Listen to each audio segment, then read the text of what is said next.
You ever wonder what it's like to fall in love with a guy from your grandma's funeral after you just freeloaded on his mom's couch for a couple of months? Well, I didn't either, but in Banana Yoshimoto's kitchen, we get to find out. Quick disclaimer, I don't really like slice of life or romance books. I came in here plot and genre blind after seeing it on a book list, and I quickly realized it wasn't my usual genre. And also, some major spoilers ahead, this is literally like a summary of the book. To give a not-so-quick rundown of the plot, Mikage, an orphan whose grandmother recently died, gets invited to live with Yuichi Tanabe and his mother Eriko because Yuichi helped with funeral arrangements and also was acquainted with her grandma. The three get very close, but a few months after Mikage moves out, things take a turn for the worst when Eriko is just straight up murdered by a patron, and then Mikage has to move back in with Yuichi temporarily to console him. During this time, Mikage actually has to decide her exact relationship to Yuichi, whether he's a brother, a lover. By the end of the book, Yuichi tells Mikage he'll pick her up from the station when she gets back from her business trip, implying that whatever happens, the two will continue to remain close. So if you've never read a book without knowing the plot or genre, I would encourage you to do so because the misconceptions you will have while reading are amazing. For one, I thought Mikage was a guy for a good quarter of the book because I looked on the internet and it said Mikage was a masculine name. So when the book said she got a call from her ex-boyfriend, I thought it was some casual representation in 1980s Japan. Look at me being optimistic.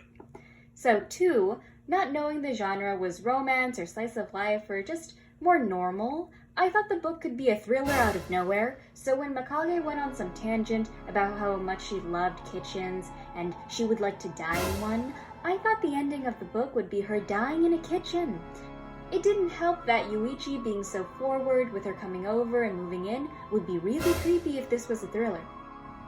I also wondered if Mikage would be getting into some weird love triangle between Eriko and Yuichi because I've read stranger books and I was kind of getting a vibe with how much Mikage was complimenting the two. Besides those misconceptions, some events in the book or the general behaviors of the characters were a bit off. First of all, Mikage moves in despite barely knowing these people at all, which is fairly sus, and at some point when she's talking to her ex-boyfriend and he asks about it, it's played off as rude.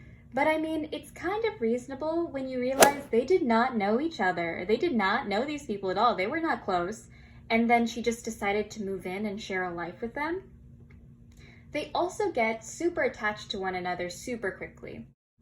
In the 6 months they've known each other, Eriko manages to mention Mikage in her will, and at some point, Mikage thinks to herself, "I'm not free.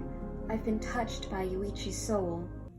And there's also some power of love moments that don't really sit well, like Yuichi and Mikage sharing the exact same dream, where they drink tea and sing. Okay, for one, that dream was a little too coherent. One of you should have grown a fish head somewhere and taken on the voice of a dead relative, but no. And in another scene, when Mikage is trying to locate a hotel room Yuichi is in, she uses her intuition to find the room, and I call bull. She would have guessed wrong if this was real.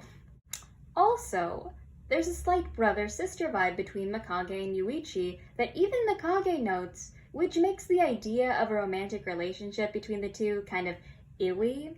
She says, "Although we may have acted like brother and sister, aren't we really man and woman in the primordial sense?